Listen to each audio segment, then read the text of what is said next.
Hello friends. आज हम एक नई सीरीज स्टार्ट कर रहे हैं। इसे कहेंगे हम 20 पॉइंट सीरीज। यार इस सीरीज में हम वो टॉपिक्स करेंगे जो काफ़ी हाई यील्डिंग टॉपिक्स होते हैं। High yielding topics like what, जैसे कि कुछ एनवायरमेंटल लॉज है ना, नेशनल एंड इंटरनेशनल कन्वेंशंस जो होते हैं, ऑर्गेनाइजेशंस जो होती है वो, स्पीशीज इन न्यूज़, बायोटेक्नोलॉजी, उसके बाद जैसे जैनिज्म एंड बुद्धिज्म करके जितने भी हाई यील्डिंग टॉपिक्स होते हैं जो हर साल हमें फूड्स बियर करते हैं, उन्हें हम कंप्लीट करेंगे इन 20 पॉइंट सीरीज से। मतलब इसके अंदर जो है लगभग 10 से 12 वीडियोस आएंगे पर टॉपिक, जो कि काफी ज्यादा इंपॉर्टेंट है। जैसे कॉन्स्टिट्यूशनल एंड अनकॉन्स्टिट्यूशनल बॉडी से हर साल एक सवाल आ ही जाता है, तो like such type of topics will be covering in one video.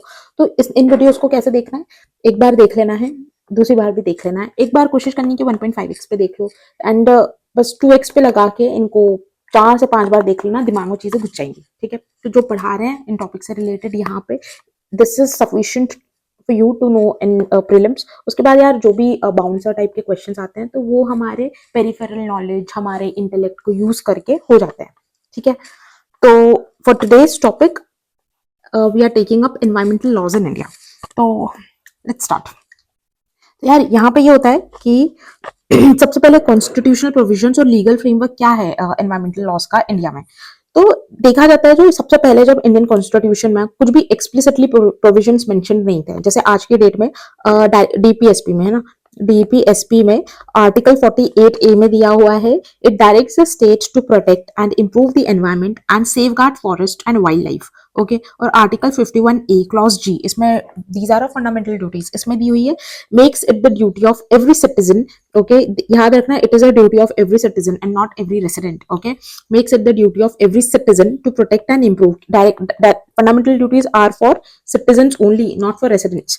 Okay, make it the duty of every citizen to protect and improve the natural environment, including forests, lakes, rivers, wildlife, and to have compassion for all living creatures.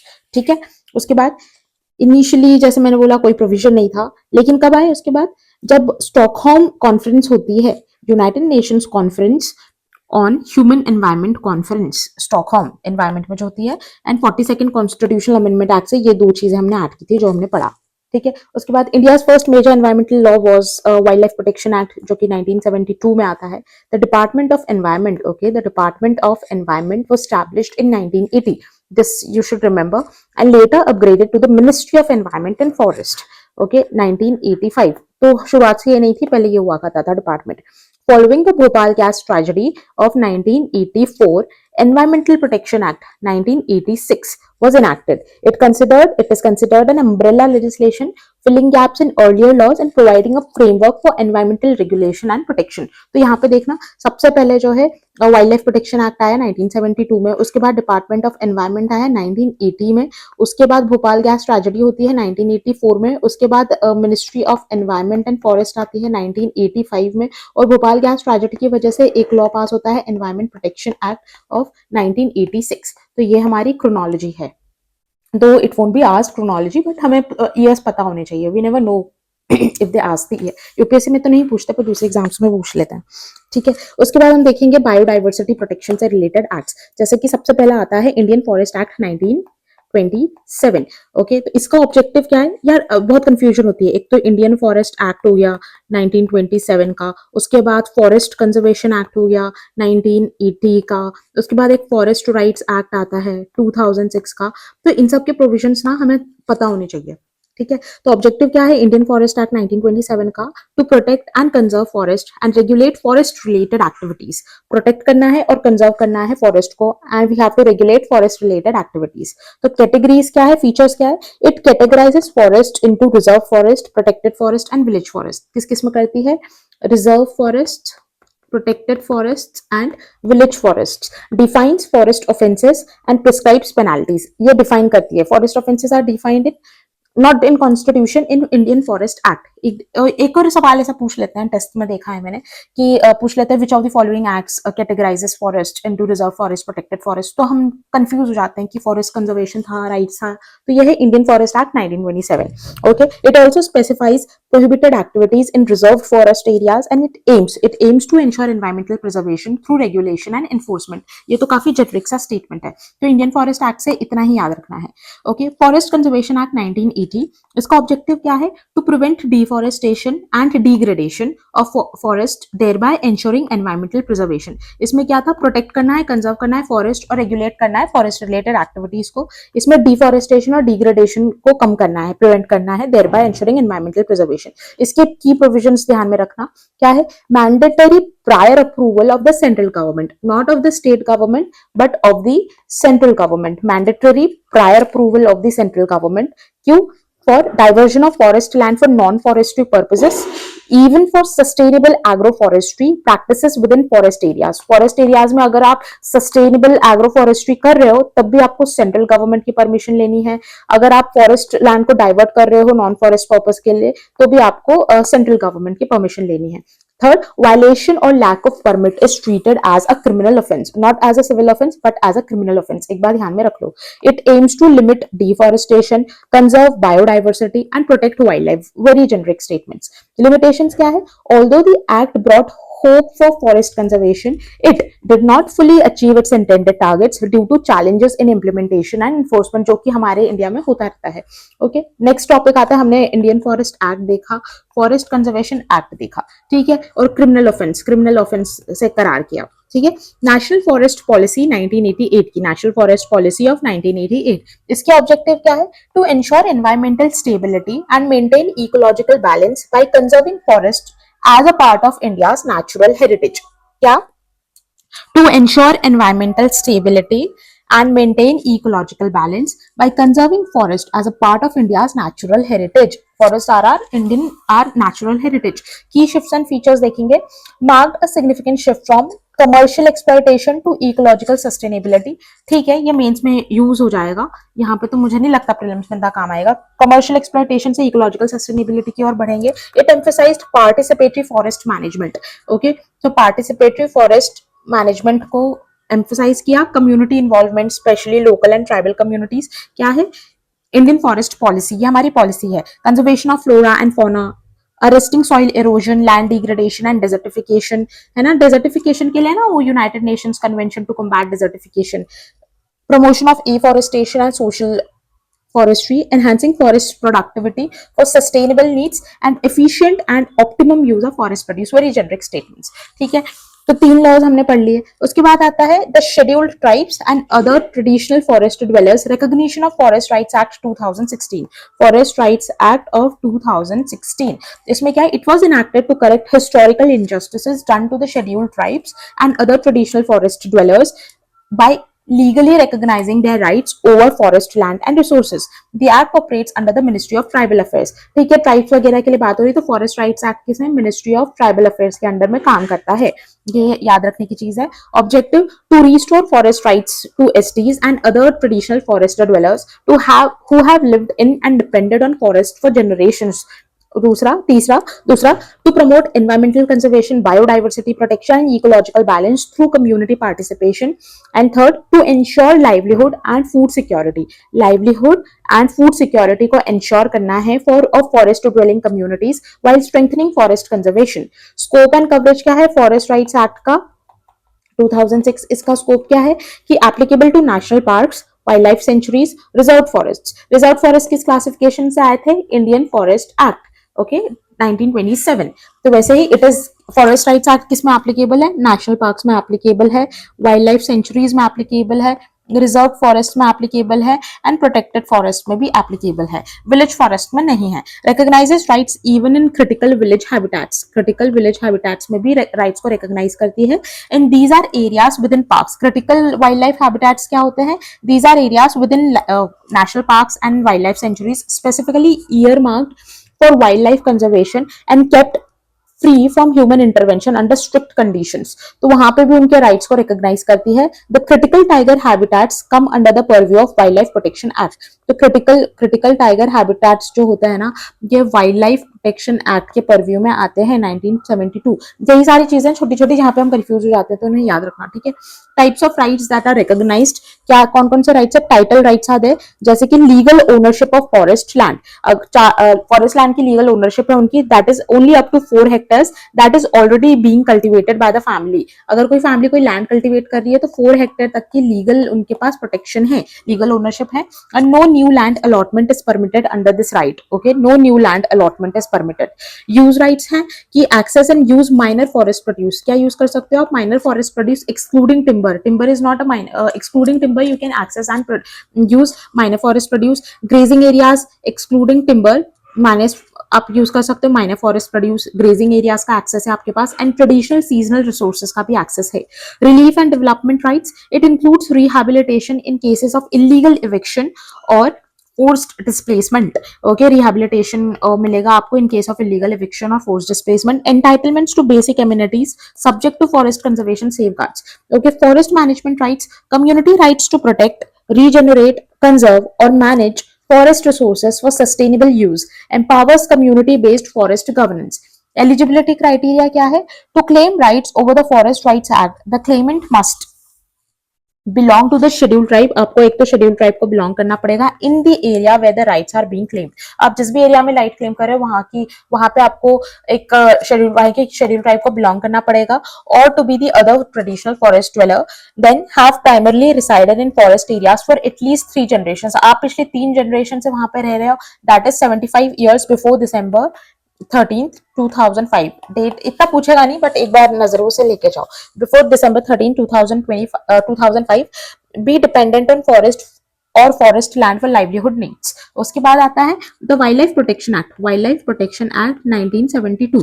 इसमें क्या है? Wild life protection act 1972 is an environmental legislation enacted by the government of India to protect the country's wildlife and their habitats. It provides a legal framework for the conservation of various species of flora and fauna, regulates activities that could harm them. Application क्या है? It extends to the whole of India, किसी part में नहीं, ऐसा नहीं है, ये पूरे इंडिया में लगती है wild life protection act, okay. It applies to the whole of India.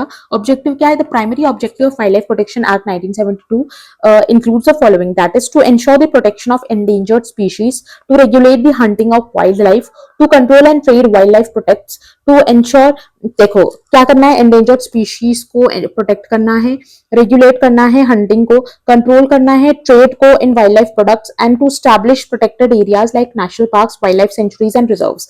to establish protected areas जैसे कि national parks, wildlife sanctuaries and reserves।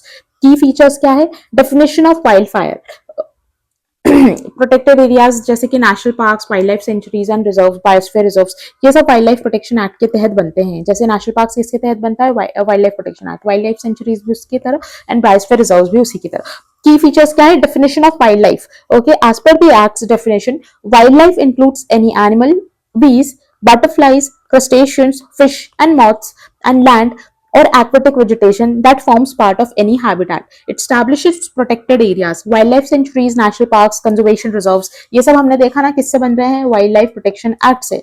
Regulates trade and possession of wildlife and their derivatives. It has 4 schedules. Earlier it used to have 6 schedules, जिसको हमने amend करके अब 4 schedules बना दिए हैं। इसमें फर्स्ट शेड्यूल में क्या होता है? that give varying degrees of protection। तो फर्स्ट शेड्यूल में होता है highest level of protected species, जिनको एकदम हाईएस्ट लेवल ऑफ प्रोटेक्शन चाहिए होता है, वो आती है। सेकंड में ऐसी एनिमल स्पीशीज जिनको थोड़ा लो प्रोटेक्शन चाहिए, वो शेड्यूल 2 में। शेड्यूल 3 इज फॉर प्लांट्स, ये याद रखना, schedule 3 is for plants. And schedule 4 ऐसी सारी स्पीशीज जिनको हमने साइट्स में रखा है, वो शेड्यूल 4 का हिस्सा होती है, that are listed in schedule 4, ठीक है। उसमें देखेंगे earlier wild life protection act 1972 included 6 schedules, but rationalised to 4 schedules through wild life protection amendment act 2021, ठीक है। तो पहले 6 होते थे, हमेशा से 4 नहीं है। साइट्स देखेंगे जो कि शेड्यूल 4 में डाली है हमने, शेड्यूल 4 में डाली है ना। तो CITES, the amendment act aims to implement the convention on international trade in endangered species, international convention on international trade in endangered species CITES, ठीक है। International trade, the amendment act aims to implement the Convention on International Trade in Endangered Species of Wild Fauna and Flora, along with expanding the number of species protected by the convention. Statutory bodies, ऐसी कौन कौन सी statutory bodies है that work under Wildlife Protection Act? देखो ये important है, ठीक है, क्या है? National Board for Wildlife and State Wildlife Advisory Boards. Okay, National Board for Wildlife, National Board for Wildlife and State wild life advisory boards. Okay, तो state के wild life advisory boards and national board for wild life, they work under wild life protection act. Okay, central zoo authority, wild life crime control bureau, wild life crime control bureau ये भी wild life protection act में काम करता है. Central zoo authority भी wild life में ही काम करता है. National tiger conservation authority, national tiger conservation authority, तो wild life crime control bureau, national tiger conservation authority, national zoo, central zoo authority, central board for wild life and state wild life advisory board, ये statutory bodies है that work under wild life protection act. Protection, अब next देखेंगे protection of plant varieties and farmers welfare 2001. ठीक है, this act aims to conserve plant varieties and promote the development of new ones. It provides legal framework to protect the rights of plant breeders, farmers and researchers. It is the only intellectual property right law, IPR law, in the world that grants intellectual property rights to both plant breeders and farmers. ठीक है, only law है जो plant breeders को भी देता है, farmers को भी देता है. It also supports the growth of seed industry, it also supports the growth of seed industry. Okay, ensuring farmers get access to high quality seeds, ensuring farmers get access to high quality seeds. Eligibility for registration, ठीक है, eligibility for registration, a plant variety can be registered if it meets the DUS criteria. कोई plant variety को आप register कर रहे हो अगर वो DUS criteria, what is this DUS criteria? Distinctiveness, uniformity, stability. Distinctiveness, uniformity, stability. Distinctiveness मतलब clearly distinguishable from other varieties. Uniformity, consistent traits in all plants. Okay, consistent traits in all plants. Stability, traits remain unchanged over generations. Traits remain unchanged over generations. Varieties eligible for registration, new variety register हो सकती है, yes. Extant variety already which is in use, yes. Okay, इसमें confuse हो सकते हैं ना हम कि can an extant variety which is already in use can be registered? Yes, it can be registered. Farmers variety, essentially derived varieties all. तो ये एक बार read कर लेना तो दिमाग में रहेगा. New variety, extant variety, farmers variety and essentially derived variety, all these are varieties are essential okay, are eligible for registration. Institutional mechanism क्या है? ठीक है, एक आती है protection of plant varieties and farmers welfare, farmers rights act authority. इसके क्या, it works under the Ministry of Agriculture. देखो फार्म वगैरह से तो Ministry of Agriculture के अंडर में है. It is responsible for implementing the act. Okay, its functions include, क्या functions होते हैं इस authority के? Registering plant varieties, developing distinctiveness, uniqueness and क्या था? Stability, uniformity, distinctiveness, uniformity and stability. Test guidelines developing, यही develop करेगी कौन सी? ये वाली authority. Supporting development and commercialization via linkages with research bodies and Kisan Vikas Kendras. Okay, recognizing and rewarding farmers and rural communities for conserving traditional varieties, maintaining the national gene bank. Okay, तो maintain करना है national gene bank. कोई किसकी responsibility? Protection of plant varieties and farmers rights authority. ठीक है, इसकी responsibility maintaining the national gene bank, conserving plant genetic resources and their wild relatives. conserve करना plant के genetic resources को और उनके wild relatives को. नेक्स्ट है plant varieties and protection appellate tribunal. Plant varieties protection appellate tribunal. It handles appeals related to plant variety registration decisions. Appeals can be further challenged in the High Court. Okay, appeals can be further challenged in High Court. This is to be remembered. इस appellate tribunal से आप सीधे High Court जा सकते हो, ऐसा नहीं सीधे Supreme Court. High Court it can be appealed to High Court. Must dispose an appeal within 1 year. Okay, इसमें time restriction है कि एक साल में आपको you must dispose the appeal in 1 year. फिर next topic is Biological Diversity Act of 2002. इसमें क्या हुआ? The Biological Diversity Act 2002 was enacted to fulfill India's international obligation under conservation on biological diversity. तो conservation on biological diversity जो India की international obligation थी, तो इसको पूरा करने के लिए इंडिया में हमने बायोलॉजिकल डाइवर्सिटी एक्ट पास किया in 2000. Okay, biological diversity act in 2002. It aims to conserve biodiversity, promote sustainable use, ensure fair and equitable sharing of benefits arising from the use of biological resources and traditional knowledge. Salient features of Biological Diversity Act. Salient features of Biological Diversity Act. Key definitions of key terms. Biodiversity refers to the variety among all living organisms from different sources, encompassing the diversity within species, between species, and across ecosystems. Okay, and across ecosystems. Biological resources include plants, animals, microorganisms, their genetic materials, and byproducts. ठीक है, क्या क्या आता है इसमें? Plant, animal, micro organisms, genetic material and by product. Excluding human genetic material. Biological resources में excluding human genetic material and value added products that have actual and potential value or use. Okay, biological resources excluding human genetic material and value added products. Institutional framework क्या है? The एक second. National Biodiversity Authority, okay, established in 2003 under the Ministry of Environment, Forest and Climate Change, is a statutory autonomous body tasked with implementing the act. तो यार national biodiversity authority ये किस में आती है? बायोलॉजिकल डाइवर्सिटी एक्ट में. ठीक है, हमने एक और देखा था wild life crime control bureau, national board for wild life, ये आता है वाइल्ड लाइफ प्रोटेक्शन एक्ट में. नेशनल बायोडाइवर्सिटी अथॉरिटी में आती है ये कौन सी मिनिस्ट्री? ये आती है under ministry of environment, forest and climate change. Is a statutory autonomous body tasked with implementing the act. तो ये देखना, नेशनल बायोडाइवर्सिटी अथॉरिटी या बायोडाइवर्सिटी प्रोटेक्शन एक्ट में नहीं आती है, ये ministry of environment, forest and climate change के थ्रू बनाई गई है, तो इसमें कंफ्यूज हो सकते हैं. स्टेट बायोडाइवर्सिटी बोर्ड्स आते हैं. State biodiversity boards have been set up in 28 states. Additionally, 31,574 biodiversity management committees have been formed at the local body level across India. Both the National Biodiversity Authority and state biodiversity boards are mandated to consult the BMCs before making decisions related to the use of biological resources. Biological medical councils, ऐसा कुछ हो सकता है, ये देखना पड़ेगा. Just wait, let us see once.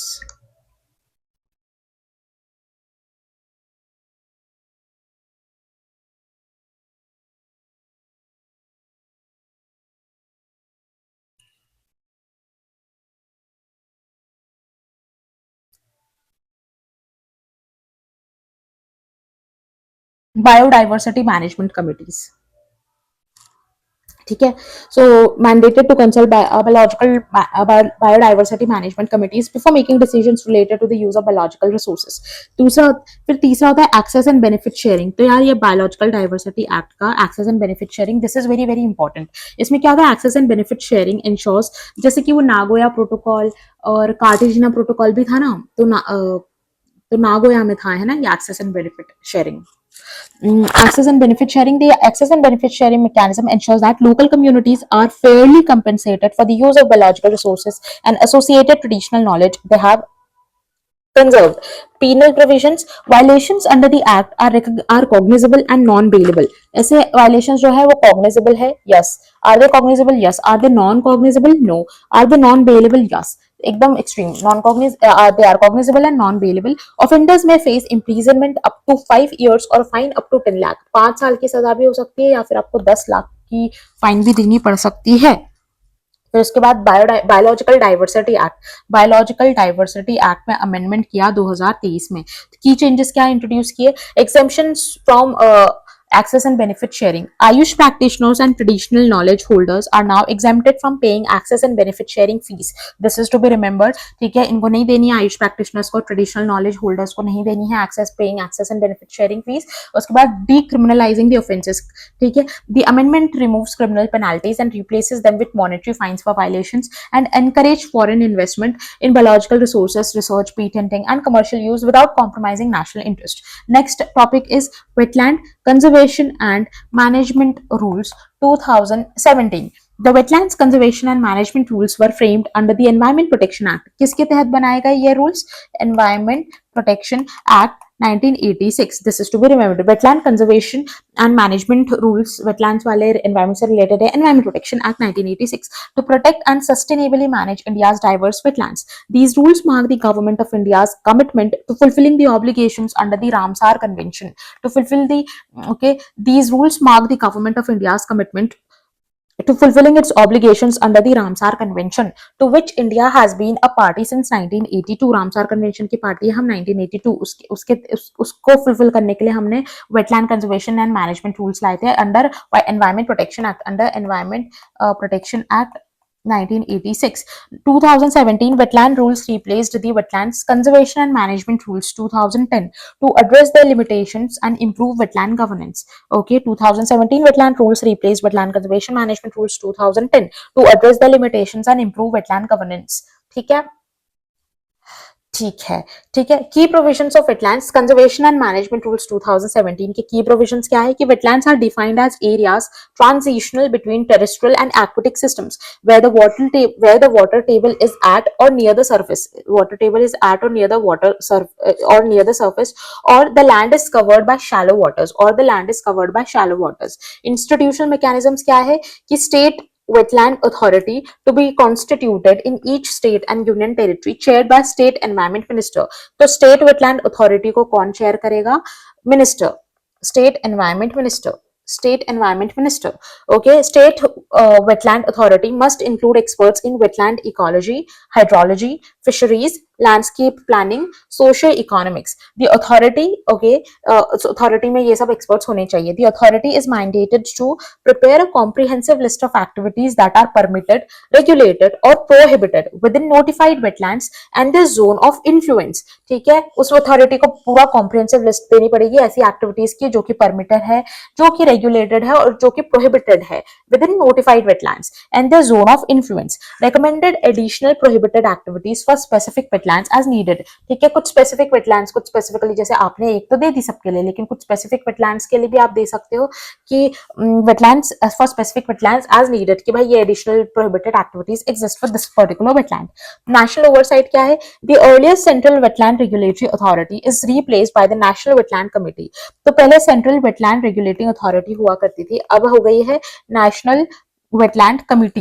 ठीक है, ये नेशनल वेटलैंड कमिटी ने इसको रिप्लेस कर दिया. This national body advises the central government, this national body advises the central government on conservation and wise use of wetlands, designation of Ramsar sites, wetlands of international importance, conservation and wise use of wetlands. Okay, the national body advises the central government on conservation and wise use of wetlands. Okay, the national body advises the central government on conservation and wise use of wetlands, जो कि काफी generic statement है. Designation of Ramsar sites, ठीक है, Ramsar sites के designation पे भी national wetland committee advise करती है. Wetlands of international importance, collaboration with international agencies on wetland related matters, enhancing awareness among stakeholders and local communities. उसके बाद हम देखेंगे digital inventory. A digital inventory of all wetlands is to be prepared within 1 year, okay, and updated every 10 years. Okay, it is to be updated every 10 years और एक साल में बनानी थी. प्रोहिबिटेड एक्टिविटीज क्या है? The rules prohibit the following activities in wetlands. क्या क्या? Conversion of wetlands for non wetland use, this is not permitted. Okay, encroachment not allowed, establishment and expansion of industries not allowed near wetlands, handling, storage or disposal of hazardous substances not allowed, dumping of construction and demolition waste not allowed, solid waste disposal not allowed, discharge of untreated wastewater from industries, cities, towns and villages not allowed. देखो काफी generic statements है. Wetlands are very important for ecological sustainability. तो फिर हम ये सारी फालतू की चीजें वहां पे क्यों अलाउ करेंगे? तो हम गेस कर लेंगे आंसर. ठीक है, division of powers. State government की क्या है? State government is empowered to manage, conserve and regulate. Empowered to manage, conserve and regulate wetlands at the local level. Central government retains monitoring and advisory functions. Monitoring and advisory functions है. Next question is, यार ये सवाल तो direct आ गया था 2023 में, सीधा one liner था. ठीक है, compensatory afforestation fund act, CAMPA act 2016. Okay, CAMPA act 2016, compensatory afforestation. तो CAMPA act, Compensatory Afforestation Fund Act 2016, also known as CAMPA Act, was enacted to regulate and manage the funds related to compensatory afforestation in India. It institutionalizes the process that was earlier handled by an ad hoc authority. Compensatory afforestation, when forest land is diverted for non-forest purposes like mining, infrastructure or industry. जब forest land को आप divert करते हो for non-forest purpose, non-forest purpose क्या? Mining is not as a non-forest purpose, infrastructure non-forest, industry non-forest. The project developer user agency must plant trees on an equivalent land area. Okay, the trees are to be planted on an equivalent land area of non-forest land. Okay, the plant trees are to be planted on equivalent. अगर आप किसी forest area का use कर रहे हो ये सारी चीजों के लिए, तो आपको इक्विवेलेंट ट्रीज प्लांट करने होंगे इक्विवेलेंट एरिया में ऑफ नॉन फॉरेस्ट लैंड, एक ऐसे लैंड पे जो कि नॉन फॉरेस्ट है, ठीक है, तो कंपनसेट हो जाएगा. And second, if that is not available, a forest twice the area of degraded forest land. कोई degraded forest land होगा तो उस degraded forest land में आप twice the area 2x area जो है उसको a forest करना पड़ेगा आपको. ऑब्जेक्टिव क्या है कैंपा का? To give a legal framework for managing compensatory afforestation funds to ensure transparent, efficient and scientific use of these funds for ecological restoration. Key provisions क्या है? CAMPA, Compensatory Afforestation Fund Management and Planning Authority. CAMPA was set up at both central and state levels to monitor and implement fund use. Creation of funds: National Compensatory Afforestation Fund under the Public Accounts of India. Public Accounts of India के अंदर है. And State Compensatory Afforestation Funds under the Public Accounts of respective states. Fund distribution: 90% of the funds go to the state governments and 10% is retained by the central government. तो 90% जो है वो चला जाता है, तो 90% जो है वो चला जाता है और 10% जो है वो रह जाता है. Permitted use of compensatory afforestation fund. क्या क्या परमिटेड यूज है, कहां कहां पे आप यूज कर सकते हो कैंपा के फंड्स को? For afforestation and forest generation, yes. Catchment area treatment, yes. Assisted natural regeneration, yes. Forest and wildlife management, yes. Relocation of villages from protected areas, इसके लिए भी यूज कर सकते हो. Managing human wildlife conflict, yes. Training awareness generation and wood saving devices, yes. Training awareness generation and wood saving devices, yes. Infrastructure and allied forest conservation activities, yes. Okay. Coastal regulation zone, ये सारी काफी generic है तो हम guess कर सकते हैं, ऐसे बैठोगे याद करने तो नहीं होंगी, ठीक है. Coastal regulation zone notifications 2018. The coastal regulation zone notification 2018 is based on recommendations of Shailesh Nayak committee. Okay, तो ये याद रखना है कोस्टल रेगुलेशन जोन किसकी रिकमेंडेशन पे बेस्ड है? शैलेश नायक कमेटी. शैलेश नायक कमेटी की रिकमेंडेशंस पर बेस्ड है कोस्टल रेगुलेशन जोन की नोटिफिकेशन 2018. की फीचर्स क्या है? The coastal regulation zone notification has categorized the coastal areas into the following 4 zones. coastal areas को following 4 zones में categorize किया. Coastal regulation zone 1, coastal regulation zone 2, 3 and zone 4. तो हमको ये पता होना चाहिए. तो कोस्टल रेगुलेशन किसकी कमेटी के रिकमेंडेशंस पे बने थे? Just a second, Shailesh Nayak committee. तो की फीचर्स की बात करेंगे. Categorized the coastal areas into the following 4 zones. तो कोस्टल रेगुलेशन जोन 1 में क्या आता है? Coastal regulation zone 1 includes the following types of areas, जैसे कि first, areas that are ecologically important and sensitive such as national parks, marine parks, wild life sanctuaries, reserve forest, wildlife habitats, mangroves, corals, coral reefs and areas close to breeding of marine life. तो ये देखो, ये बहुत important है ना, ये सारी important चीजें, national park, wild life sanctuaries वगैरह काफी इंपॉर्टेंट चीजें हैं. तो कोस्टल रेगुलेशन जोन 1. दूसरा, areas outstanding natural beauty. Okay, areas of outstanding natural beauty, historical और heritage areas. Areas rich in genetic diversity, very obvious.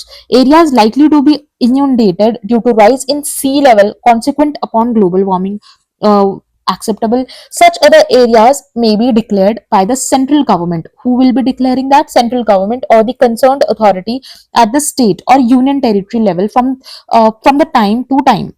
Areas between the low tide line and the high tide line, वो भी coastal regulation zone 1 में आते हैं. Coastal regulation zone 2 में क्या है? It includes the following types of areas that have already been developed up to और close to the shore line. ऐसे एरियाज जो कि डेवलप हो चुके हैं अप टू और near to the shore line. For this purpose, the developed areas is referred to as that area within the municipal limits. For this purpose, the developed area is referred to as that area within the municipal limits. Other legally designated urban areas that are already significantly developed and equipped with drainage, access roads, and essential infrastructure such as water supply and sewerage systems. Coastal Regulation Zone 3. Coastal Regulation Zone 3 includes the following types of areas. Areas that are relatively undisturbed. Okay, coastal regulation zone 3 include the following types of areas. Areas that are relatively undisturbed and those that do not belong to the to either category 1 और category 2। तो 3 में ऐसे areas आ रहे हैं जो कि undisturbed है, लेकिन ना ही वो कैटेगरी 1 का पार्ट है ना ही कैटेगरी 2 का पार्ट है। These will include coastal zones in the rural areas, developed and underdeveloped दोनों ही, areas within municipal limits or in other legally designated urban areas that are not sustainably built up, okay, that are not sustainably built up. Coastal regulation zone 4 में क्या आता है? Coastal Regulation Zone 4 includes coastal stretches in the Andaman and Nicobar, Lakshadweep and small islands except those designated in 1, 2 and 3। देखो यार, category 1 में बहुत important, category में थोड़ा कम, कैटेगरी 3 में ना थोड़ा लोकल लेवल के, एंड कैटेगरी 4 में याद रखना है कुछ कोस्टल स्ट्रेचेस है अंडमान निकोबार लक्षद्वीप के और कुछ स्मॉल आइलैंड्स के, जो कि except those which are not designated in coastal regulation zone category 1, 2 and in category 3। तो यही है, जैसे कि coastal district, this is our India, ये Gujarat, Maharashtra, Goa, Karnataka, Kerala, Tamil Nadu, Andhra Pradesh, Orissa and West Bengal. So 250 million live within 50 kilometers of the coast. 3600 fishing villages, 12 major ports are there, and 185 minor ports. Okay, देखो 185 minor ports. Minor ports बहुत सारे हैं. 4120 square kilometers of mangroves exist. Coastal zone regulation 1, ecological sensitive areas in zone 1, urban developed areas to the shoreline, of the coast 2, rural and urban areas which fall outside 1 and 2, and 3 rural areas, 3A and 3B exist. Okay, 3A में क्या है? Densely populated areas with a population density of 2161 per square kilometer, a non of 50 kilometers from high tide line। और ये क्या है? areas with population density below ये, okay, square kilometer, okay, of 200 meters from high tide line। then zone 4 में क्या है? aquatic areas up to 3 में ये रूरल अर्बन एरियाज में तो कुछ पॉपुलेशन वाइज कैटेगरी है, फर्स्ट वाले में ज्यादा, सेकंड वाले में थोड़ा कम population. And coastal regulation zone 4 में क्या? Aquatic areas up to territorial limits. Okay, aquatic areas up to territorial limits वही अंडमान निकोबार एंड लक्षद्वीप वगैरह का पार्ट है। Following the forest survey of India as per the current norms in coastal regulation zone areas, as per coastal regulation zone 2011 notification for coastal regulation zone 2 urban areas, floor space index or the floor area ratio had been frozen as per 1991 development control regulation levels। एक बार go through कर लो, I don't think so it will be asked, but one should remember at least एक reading तो नहीं चाहिए ना। Okay, in the coastal regulation zone 2018 notification, it has been decided to defreeze the same and permit forest space index for construction projects as prevailing on the date of the new notification। This will enable redevelopment of these areas to meet the emerging needs। उसके बाद densely populated rural areas to be afforded greater opportunity for development। In zone 3 coastal regulation zone 3 areas, 2 separate categories have been stipulated, जैसे कि हमने देखा ना ऊपर 1 and 2। ठीक है, उसके बाद coastal regulation zone 3A, okay, these are densely populated rural areas with population density of 2161 square kilometer as per 2011 census। Such areas shall have no development zones। Okay, such areas should have no development zones of 50 meters from high tide line as against 200 meters from the high tide line stipulated in the coastal regulation zone 2011। पहले तो 2000 थी, तो ये भी अभी category 3B status वाले को मिलती है, लेकिन 50 मीटर तक आपको नो डेवलपमेंट जोन रखना है high tide from high tide line in coastal regulation zone 3A category. Okay, coastal regulation zone 3B, okay, rural areas with population density below 2161 square per square kilometer as per 2011 census। Such areas shall continue to have no development zone of 200 meters from high tide line। tourism infrastructure for basic amenities to be promoted। ठीक है, tourism infrastructure for basic amenities to be promoted। okay, temporary tourism facilities like shacks, toilet blocks, change rooms, drinking water facilities have now been permitted in beaches। tourism infrastructure for basic amenities to be promoted, जैसे कि temporary tourism facilities such as shacks, toilet blocks, change rooms, drinking water facilities, etc. have now been permitted in beaches। Such temporary tourism facilities are also now permissible in the no development, जो कि बोला था ना no development zone, यहाँ पे भी अब इन coastal regulation zone 3 वाले एरियाज में अलाउ किया गया है कुछ टेम्परेरी टूरिज्म एक्टिविटीज। ओके, ऐसा बोला ना बिल्कुल अलाउड नहीं है, नहीं, कुछ टेम्परेरीली कुछ तो allowed है। However, a minimum distance of 10 meters from high tide line should be maintained for setting up of such facilities। Coastal regulation zone clearance clearances are streamlined. The procedure for coastal regulation zone clearances has been streamlined. Only such projects or activities which are located in coastal regulation zone 1, ecologically sensitive area. Okay, that is ecologically sensitive area, and coastal regulation zone 4, areas covered between high tide line and areas covered between low tide line and 12 nautical miles seaward and 12 nautical miles seaward shall be dealt with coastal regulation zone clearances by the Ministry of Environment, Forest and Climate Change. यार एक बार go through कर लो, क्योंकि MCQs में कभी आ गया ना तो फिर बन जाएगा वैसे सवाल। ये यही बोल रहे हैं कि कुछ प्रोजेक्ट्स और एक्टिविटीज होती हैं जो कि कोस्टल रेगुलेशन जोन 1 के इकोलॉजिकल सेंसिटिव एरियाज में एग्जिस्ट करती है, या फिर लो टाइड लाइन से लेकर 12 नॉटिकल माइल सीवर्ड्स में एग्जिस्ट करती है। तो उनको जो प्रोजेक्ट्स और एक्टिविटीज को डील कौन करेगा, उनको क्लियरेंस देगा, कोस्टल रेगुलेशन जोन क्लियरेंस कौन देगा, ministry of environment, forest and climate change. Okay, so this is to be remembered. The powers for clearances with respect to coastal regulation zone 2 and 3 have been delegated to the state level. तो यहाँ पे क्या है, 1 और 4 में आ जाता है Ministry of Environment, Forest and Climate Change, लेकिन 2 और 3 से related have been delegated to the state level with necessary guidance. Okay, a no development zone of 20 meters, no development zone of 20 meters has been stipulated for all islands. किसी भी तरीके का island हो 20 metre तक के no development zone आपको बनाना है। For islands close to the mainland के क्लोज, जो मेनलैंड कोस्ट के जो क्लोज में आइलैंड्स है, and for all backwater islands in the mainland in wake of space limitations and unique geography of such regions, bringing uniformity in treatment of such areas, no development zone of 20 meters has been stipulated.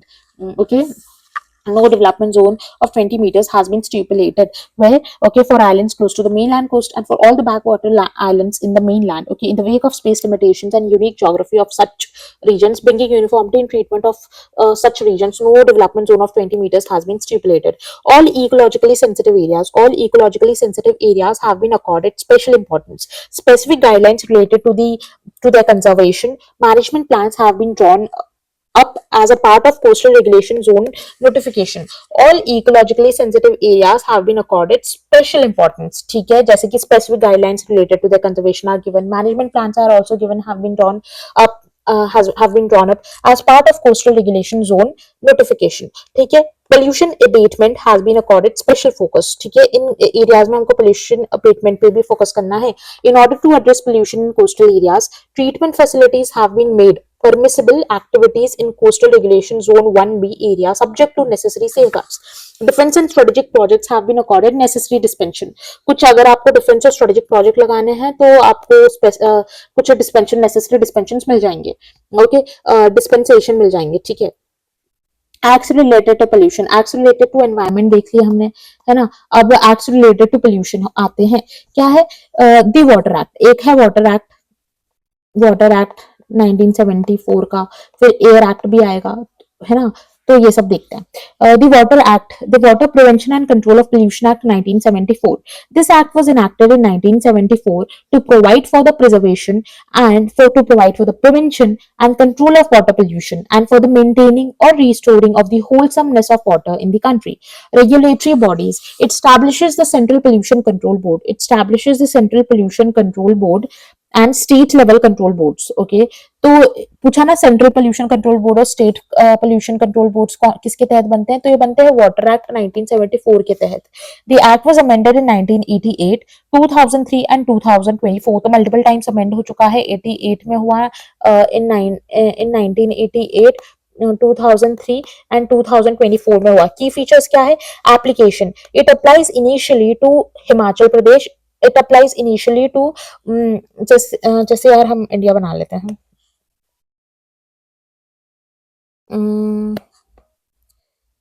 Wait,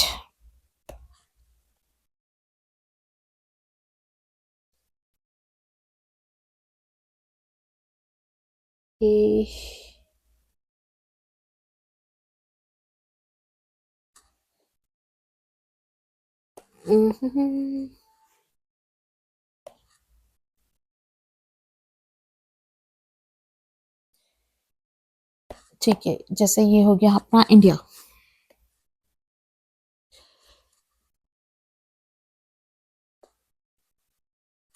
ठीक है।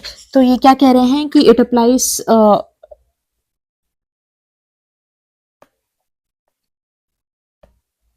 तो ये क्या कह रहा है, it applies initially to Himachal Pradesh इधर पड़ेगा, राजस्थान, यूनियन टेरिटरीज और कुछ यूनियन टेरिटरीज में भी अप्लाई होगा। Himachal Pradesh, Rajasthan, union territories with provisions for other states to adopted through state resolutions. Okay, naturally तो ये हिमाचल प्रदेश, राजस्थान वगैरह में अप्लाई हो रहा है वाटर प्रिवेंशन, और कुछ यूनियन टेरिटरीज में, और फिर बाकी कुछ स्टेट रेजोल्यूशंस अपने आप खुद से भी कर सकते हैं। Okay, as water is a state subject. Okay, ये याद रखना है, जो वाटर है it is a state subject. Okay, as water is a state subject.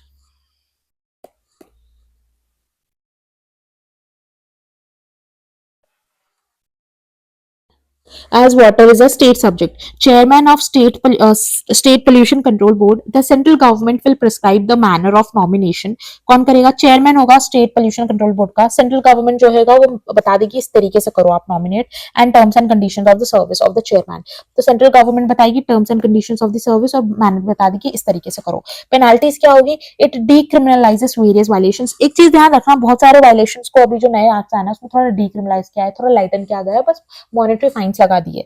ठीक है, पेनाल्टीज क्या है? It decriminalises various violations. Okay, removing imprisonment for several offences and replacing it with monetary penalties ranging from 10,000 rupees to 15 lakh rupees, ranging from 10,000 rupees to ranging from 10,000 rupees to 15 lakh rupees. However, failure to pay penalties can still result in imprisonment of up to 3 years or fine up to twice the original penalty. Okay, 3 साल की सजा हो जाएगी अगर failure हुआ है, मतलब संभावनाएं हैं, और ट्वाइस भी हो सकती है फाइन, और fine up to twice the original penalty amount. Okay, power to exempt. Okay, power to exempt किसके पास है? It specifies that the central government in consultation with the central pollution control board may exempt certain categories of industrial plants from obtaining consent of new outlets and discharges. देखो यहाँ पे एक escape mechanism दे दिया ना कि central government कर सकते हैं इन कंसल्टेशन विद सीपीसीबी, कुछ इंडस्ट्रियल प्लांट्स को बोल सकती है कि आप कंसेंट लेने की जरूरत नहीं है for new outlets and discharges. Consent from state pollution control board, it adds that the central government may issue guidelines for the grant, refusal or cancellation.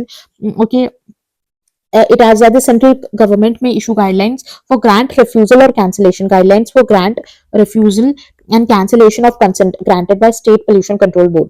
ठीक है, ये यही बोल रही है कि वो कर सकती है granted, तो आप ग्रांट रिफ्यूजल कैंसिलेशन कर सकते हो जो कि स्टेट पोल्यूशन कंट्रोल बोर्ड ने दिया है, उसको सेंट्रल गवर्नमेंट के पास गाइडलाइंस है, पावर है। डेडिकेटेड फंड मतलब इन यहाँ पे जो है एसिमेट्रिक फेडरलिज्म दिख रहा है, central government is in all the way is more powerful than the state pollution control board. Okay, dedicated fund. Okay, penalties imposed by the adjudicating officer will be credited to the environment protection fund. जो penalties आएगी pollution act में, जो भी penalties आएगी वो किस में जाएगी? वो जाएगी एनवायरमेंट प्रोटेक्शन फंड में। ठीक है, डेडिकेटेड फंड है। The penalties imposed by the adjudicating officer will be credited to the environment protection fund established under the environment protection act 1986। ठीक है, ये बना है एनवायरमेंट प्रोटेक्शन एक्ट 1986 में के तहत। सीपीसीबी बना था वाटर एक्ट के तहत, लेकिन जो एनवायरमेंट, जो वाटर एक्ट जो भी लगेगी ना फाइन्स, वो जाएगी एनवायरमेंट प्रोटेक्शन फंड में, और ये एनवायरमेंट प्रोटेक्शन फंड बना है एनवायरमेंट प्रोटेक्शन एक्ट 1986 के तहत। The water prevention and control of pollution cess act, एक देखा हमने वाटर एक्ट 1976 का, 1974 का है ना, वाटर एक्ट देखा ऑफ 1974। वैसे ही एक वाटर सेस एक्ट आता है 1977 का। तो इसमें क्या होता? The water cess act was enacted in 1977 to provide for the levy and collection of the cess and water on water consumed by persons operating and carrying on certain types of, ऐसा water जो consume कर रहे हैं कुछ लोग who are operating and carrying on certain types of industrial activities, तो उनके ऊपर लगेगा water cess act. Key features क्या है? Resource augmentation. What are the key features? Resource augmentation, this cess is collected with a view to augment the resources of the central board and state board. ठीक है, central board और state board की जो resources है उसको थोड़ा augment करना था, तो उस व्यू से बनाए थे for the prevention and control of water pollution. The act creates economic incentives, okay, for pollution control and requires local authorities and certain designated industries to pay a cess for water effluent discharge, rebates to polluters, kuch rebates up to polluters to encourage capital investment in pollution control. The act gives a polluter a 70% rebate of the applicable cess। अगर आप जो है वो pollution control के लिए कुछ काम करते हो तो आप जो वाटर सेस दे रहे हो ना, तो उसके ऊपर आपको 70% रिबेट मिल जाएगा on the applicable cess upon installing effluent treatment equipments. तो ये एक अच्छा इंसेंटिव है ना। फिर उसके बाद आएगा एयर एक्ट, ठीक है, ये मतलब पता होना चाहिए, एक बार रीड कर लोगे तो याद रह जाएगा, दिमाग में रह जाएगा। फिर आता है एयर एक्ट ऑफ 1981 का। इसमें क्या होता है, the air act was passed under article 253, it was passed under article 253 of the constitution of India and in pursuance of the decisions of Stockholm conference, in pursuance of the decisions of Stockholm conference which was held in 1972, right. तो air act आया था, was passed under article 253 of the constitution of India. The air act framework is similar to the water act 1974। The Air Act expanded the authority of the central and state boards established under the Water Act. तो जो water act में बने थे ना, central और state boards बने थे, pollution control boards बने थे, उनको उनकी अथॉरिटी को बस एयर एक्ट जो है वो एक्सपैंड करती है, it to include air pollution control. Air pollution control भी इंक्लूड हो गया उसमें। ऑब्जेक्टिव क्या है, to provide means for the preservation control and abatement, to provide means for the preservation control and abatement of air pollution in order to preserve the quality of air. Key features क्या है, define terms, terms such as air pollution, air pollutant, vehicular exhaust, terms such as air pollution, air pollutants and vehicular exhaust। Define terms, कुछ air act में कुछ terms defined, जैसे air pollution defined है, air pollutant, vehicular exhaust and industrial plants etc are defined under the Air Act 1981। Demarcate high pollution areas को demarcate करेगी। The act provides the declaration of certain heavily polluted areas as air pollution control areas and no industrial plant shall be operated in these areas. Okay, demarcate high pollution areas, the act provides the declaration of certain heavily polluted areas, कुछ heavily polluted areas को demarcate करती है as air pollution control area and no industrial plant shall be operated in these areas. एक और बार अच्छे से पढ़ लेते हैं, रुक जाओ, थोड़ा मिसकंफ्यूज हो गया ना। क्या है, it demarcates high pollution areas. Okay, the act provides a declaration, act provide करती है declaration for certain heavily polluted areas as air pollution control areas, ठीक है, and no industrial plant shall be operated in these areas. जो highly polluted areas है कोई भी industrial plant operate नहीं होगा without the prior consent of the state pollution control board, ठीक है, सेंट्रल पोल्यूशन कंट्रोल बोर्ड नहीं, without the prior consent of the state pollution control board. Role of pollution boards क्या है, the central and state water boards have been entrusted with the task of controlling and preventing air pollution, control भी करना है, prevent भी करना है। The state boards have to lay down and enforce standards for prevention and control of air pollution। The state boards have to lay down and enforce standards for prevention and control of air pollution। बहुत generic से statement से आता है। vehicular emission control, the state government and the respective boards may give the instructions to the concerned authority in charge for registrations under the Motor Vehicles Act 1939 to ensure emission standards and automobiles। देखो यहाँ पे air act में state का ज्यादा काम आ रहा है ना। failure to comply with the conditions prescribed for this purpose is punishable with fine and imprisonment। Penalty on polluter, the state boards have the powers to sue a polluter in a court of law and expenses incurred by the board will be covered and the expenses incurred by the board will be recovered from the polluter। जो भी board expenses incur कर रहा है वो सारे expenses हम polluter से लेंगे।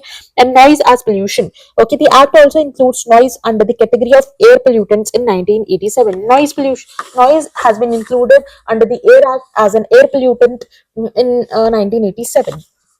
ठीक है, ये याद रखना है, ये बहुत important. Noise as a pollution, the act also includes noise under the category of air pollutants in 1987। फिर हमारा नेक्स्ट टॉपिक आता है एनवायरमेंट प्रोटेक्शन एक्ट 1986, जो कि हमने बोला था ना भोपाल गैस ट्रेजेडी हुई थी, उसके बाद बनाया था 1985 के बाद ये Environment Protection Act 1986। The Environment Protection Act 1986 is a comprehensive umbrella legislation enacted in response to the Bhopal gas tragedy, which was held in 1984, and to fulfill India's commitment made at 1972 Stockholm Conference। It provides a framework for the protection and empowerment of environment, ठीक है, environment covering air, water, and land। Key features of Environment Protection Act: the Act empowers the central government with all the powers. Okay, the Act empowers the central government with all the powers to take all such measures as it deems necessary or expedient for the purpose of। जो empower करती है central government को, आप किसी भी तरीके का measure ले सकते हो, decision ले सकते हो which is necessary or expedient for the purpose of। किस चीज के लिए? protecting and improving the quality of environment, आपके environment की quality protect करने के लिए और improve करने के लिए। preventing, controlling and abating environmental pollution, regulating industrial locations, prescribing procedures for managing hazardous substances, establishing safeguards to prevent accidents, okay, establishing safeguards to prevent accidents, collecting and dismantling information regarding environmental pollution, collecting and dismantling information। आ रहा है collecting and dismantling information regarding environmental pollution. Collecting and dismantling information regarding environmental pollution. The responsibility for implementing the provisions. एक और बार पढ़ ले क्या? Establishing safeguards to prevent accidents. Yes, collecting and dismantling information regarding environmental pollution. Environmental pollution के related आपको कुछ information collect करनी है या फिर dismantle करनी है, उसकी power भी होती है Environment Protection Act तहत के अंदर. The responsibility for implementation of provisions. In provisions को जो implement करने की responsibility होगी of the act is entrusted to the same regulatory agencies created under the Water Prevention and Control Act 1974. जो भी वाटर एक्ट में जो भी हमने एजेंसीज रेगुलेटरी एजेंसीज बनाई है ना, तो एनवायरमेंट प्रोटेक्शन एक्ट के प्रोविजंस को भी वही एजेंसीज एनफोर्स करेगी, ठीक है, और इम्प्लीमेंट करेगी, ठीक है, नॉट इनफोर्स, इम्प्लीमेंट करेगी. The central government is also empowered including the power of entry for examination, testing of equipment and other purposes, and power to analyze the sample of air, water, soil or any other substance from any place. Okay, there is also a specific prohibition on handling hazardous substances. कुछ hazardous substances को handle करने के लिए there is also a specific prohibition on handling hazardous substances except those in compliance with regulatory standards. Except those in compliance with regulatory standards and procedures. The Act also provides for penalties for violating the provisions of the Act. The Act also provides for penalties for violating the provisions of the Act. Any person who fails to comply with the Act shall be punished with a prison term of up to 5 years. Any person जो कि इस act के provisions से comply नहीं करता shall be punished for with a prison of up to with a shall be punished with a prison term of up to 5 years or fine up to 1 lakh or both, या फिर आपके 5 साल की सजा मिलेगी और 1 लाख की फाइन भी देनी होगी. The Act also has innovative provisions. इस एक्ट के पास innovative provisions भी है for its enforcement, which was not present in any other pollution control legislation at that time. जैसे कि it provides that in addition to authorized government officials, any person may file a complaint with a court. कोई भी इंसान जो है file कर सकता है कोर्ट में, alleging an offense under the act, कि इस एक्ट के अंदर ना कोई offense हुआ है, Environment Protection Act. The act provides a framework for regulating genetically modified organisms. तो genetically modified organisms को regulate करने के लिए acts जो है ना कुछ provisions देता है. Framework देता है. The Act provides the framework for regulating genetically modified organisms, including the use of genetically engineered organisms, and cells. Okay, the Act provides a framework for regulating genetically modified organisms. The Act provides a framework for regulating genetically modified organisms, including the use of genetically engineered organisms and cells. उनके use को भी देखिएगा, जो भी genetically engineered organisms होंगे और cells होंगे, ठीक है. फिर यार एक आता है ozone depleting substances. Ozone depleting, देख all of these acts and provisions are very important. इनसे एक बार गो थ्रू कर लेंगे ना तो बहुत ज्यादा काम जो है ना आपके सर का, जो भी इंपॉर्टेंट टर्म्स होती है, जो भी इंपॉर्टेंट चीजें होती है जो हम लास्ट मिनट रिविजन के लिए ढूंढ रहे होते हैं, तो एक बार 4-5 बार देख लेना यार, फिर याद हो जाएगी, ठीक है. आंसर चाहेंगे भी तो फिर जब ऑप्शन दिखेगा तो यार इसका आंसर ये था, इसका ये था, ऐसे मारोगे. Okay, the ozone depleting substances regulation and control rules 2000, ठीक है, 2000 में आए थे ozone depleting substances regulation and control rules. तो also called ozone depleting substances rules 2000 are a set of rules in India that aim to combat the threat of ozone layer. Okay, they are a set of rules that aim to combat threat of ozone layer depletion due to ozone depleting substances. Okay, due to ozone depleting substances. Also called ozone depleting substances rules 2000 are a set of rules in India that aim to combat the threat of ozone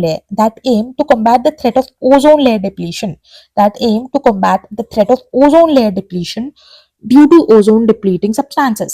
These rules were established under the Environment Protection Act. देखना है ozone depleting substances environment को harm करेगी, किसके अंदर बने? Environment Protection Act 1986 के तहत बने. To meet India's obligation under the Montreal Protocol में ozone layer को save करना है ना. The rules were revised in 2001, 2003, 4, 5 and 2019 to make the phase out of ozone depleting substances easier. Key features क्या है इसके? Regulations. These rules regulate the production, trade, import and export of ozone depleting substances, as well as production of products containing ozone depleting substances. The rules provide that no person should engage in the production and consumption of ozone depleting substances. Okay, the rules provide that no person should engage ये rule बोलता है कि किसी भी इंसान को should not be engaged in the production and consumption of ozone depleting substances. The rules also prohibit all persons from engaging in the export and import of these ozone depleting substances and from the countries that are not specified in the notification. Okay, ये बोलते हैं कि हर इंसान को जो है export और import से दूर रहना है and from the countries that are not specified in the notification. Okay, regulation करेगी टू रेगुलेट प्रोडक्शन ट्रेड वगैरह. ओके, एक्सपोर्ट वगैरह, और बोलेगी किसी को इंगेज नहीं करना है प्रोडक्शन में, कंजप्शन में. ये रूल्स बोलते हैं प्रोहिबिट करते हैं हर इंसान को to from engaging export and import in substances के and from the countries that are not specified in the notification. और स्पेसिफाइड नोटिफिकेशन स्पेसिफाइड उनसे भी आपको थोड़ी प्रोहिबिट करके रखने हैं interactions engaging. You have to stop from persons from being engaging with the countries that are not specified in the notification. इसके बाद ओजोन डिप्लीटिंग सब्सटेंसेस रूल्स जो आए थे 2000 में, 2000 में ही आई है ना ये. यस, इसमें एक और है कि export and import of these substances. क्या बोल रहा है कि export and import of these substances even from those countries which are mentioned in the notification. Okay, even for those countries which are mentioned in the notification require prior approval of license from the concerned authority. The rules also regulate the sale and purchase as well as the use of these substances within the country. The rules mandate that the production and usage of ozone depleting substances. The rules mandate that the production and usage of ozone depleting substances must not exceed set standards. Okay, rules बोलते हैं mandatory करते हैं कि जो production है usage है ozone depleting substances का that must not exceed set standard. जो हमने स्टैंडर्ड सेट करके रखे उससे ज्यादा नहीं इंक्रीज होने चाहिए. And it is not allowed to sell, trade, circulate, and it is not allowed to sell, trade, circulate or store those substances as per the annexed list without a special license. अगर आपके पास licence नहीं है तो ये सब कुछ allowed भी नहीं है. Phasing out of ozone depleting substances, they also set the deadlines for the phase out of various ozone depleting substances. These regulations forbid the use of chlorofluorocarbons in the production of various goods from 1st January 2003 with the exemption of metered dose inhalers, inhalers and other medical applications. Since hydrochlorofluorocarbons are used as a temporary replacement of chlorofluorocarbons, their use is permitted until 1st January 2014. ठीक है, हम हाइड्रोक्लोरोफ्लोरोकार्बन्स को एक temporary replacement की तरह use कर रहे हैं ना क्लोरोफ्लोरोकार्बन्स के लिए, तो उनका यूज परमिटेड है अंटिल 1st Jan 2040. ओके, तो हाइड्रोक्लोरोफ्लोरोकार्बन्स का यूज जो है टेम्पररीली परमिटेड है अंटिल 1st January 2040. क्या है? Until 1st Jan 2040. Ozone depleting substances regulation and control amendment rules. ठीक है, कुछ रेगुलेशन कंट्रोल अमेंडमेंट रूल्स भी लाए थे हम ozone depleting substances. Regulation and control use 2000 rules. Okay, regulation and control rules 2000 थे, तो यहाँ पे हम कुछ अमेंडमेंट भी लेकर आए कि रेगुलेशन कंट्रोल अमेंडमेंट रूल्स 2019. इसमें क्या है? The issuance of the import licence. ठीक है, the issuance of the import licences of hydrochlorofluorocarbons 141B is prohibited beginning from 1st January 2020. हम 2040 तक यूज करने वाले थे ना, तो ये बोल रहा है कि इशुएंस ऑफ इंपोर्ट लाइसेंस, जो इंपोर्ट लाइसेंस का इशुएंस था ना, अब हम उसको प्रोहिबिट कर रहे हैं, कर दिया गया है from prohibited beginning of 1st January 2020. This action is one of the first of its kind as its size in parties to the Montreal Protocol, okay, who are covered by Article 5, special status of developing countries. ये क्या है यार? This action is one of the first of its kind at its size, okay, in parties to the Montreal Protocol, okay, one of the first in kind of this size, okay, in parties to the Montreal Protocol who are covered in Article 5. Article 5 में क्या है? Special status of developing countries, okay, special status of developing countries.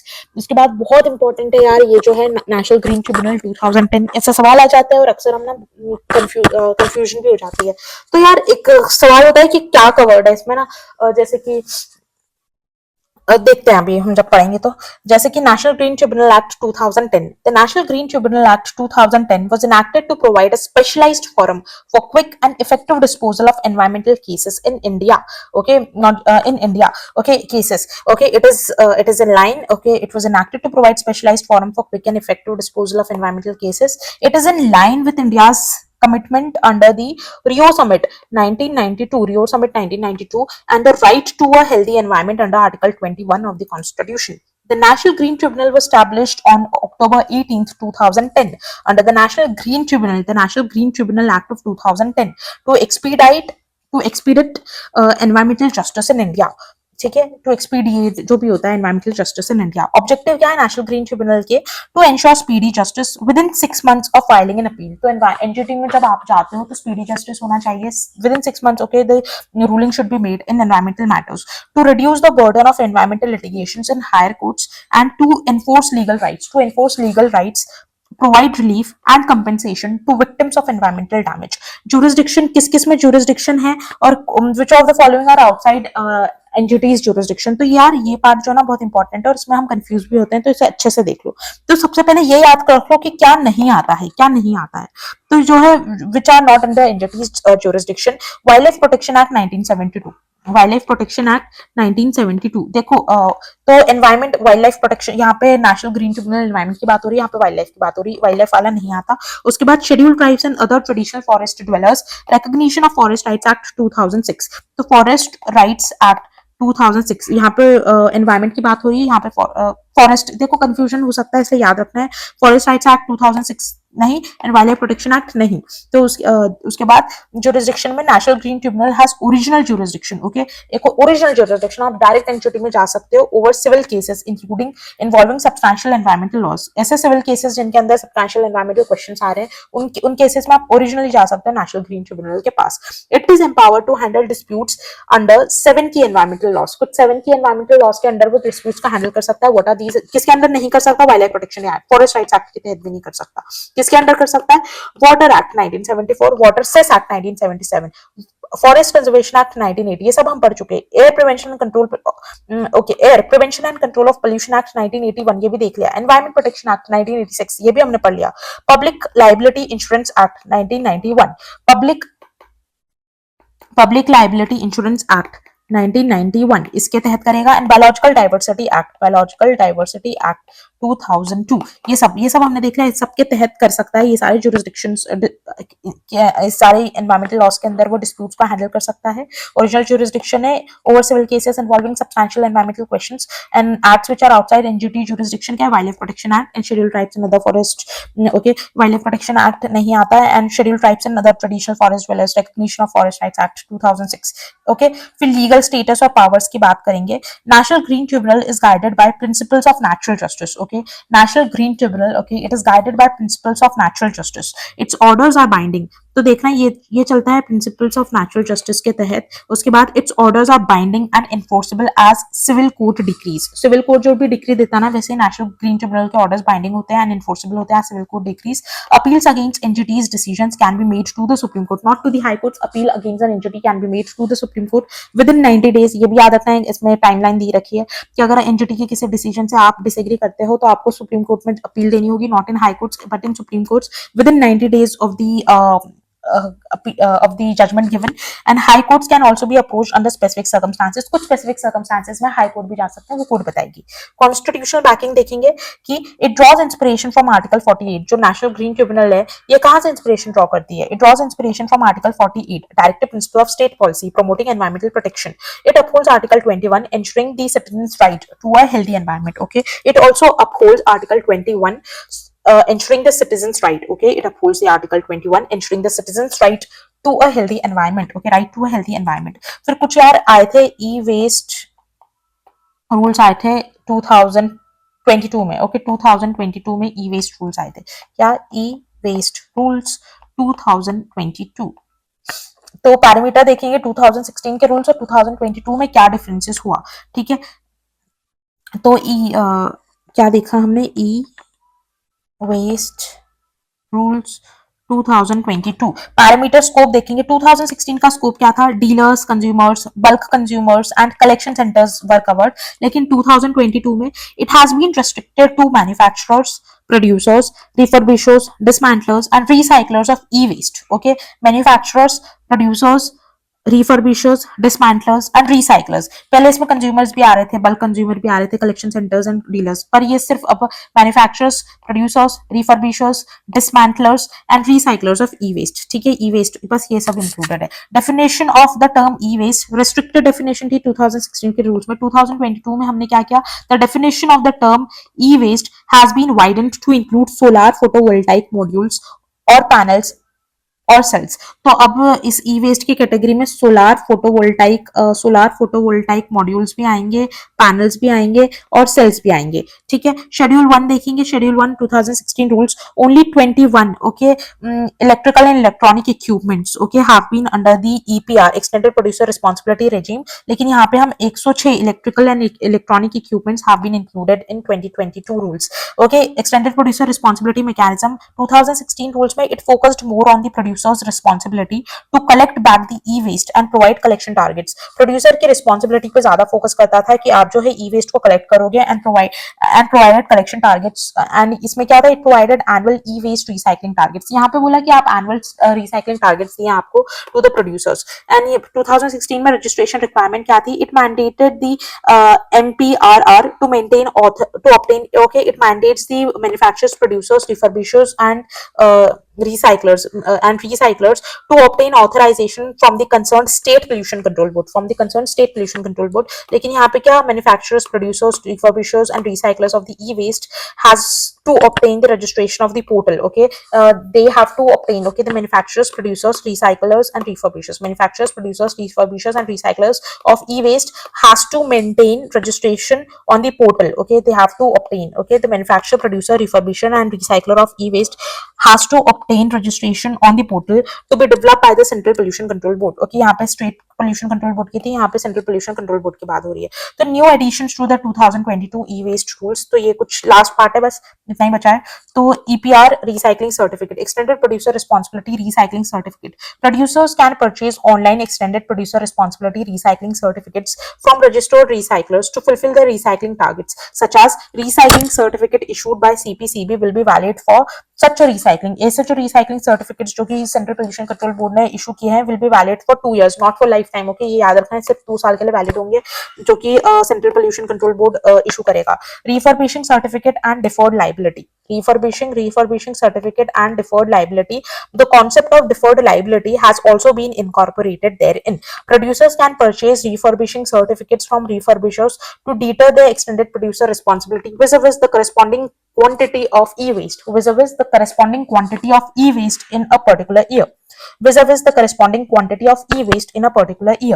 Incorporation of penal provisions and widened scope. Incorporation of penal provisions and widened scope. Okay, the rules expressly introduced provisions related to environment compensation. जो नए rules आए थे ना, those new rules expressly introduced provisions ऐसे introduce किए which were related to environmental compensation and prosecution under the section 15 of Environment Protection Act 1986.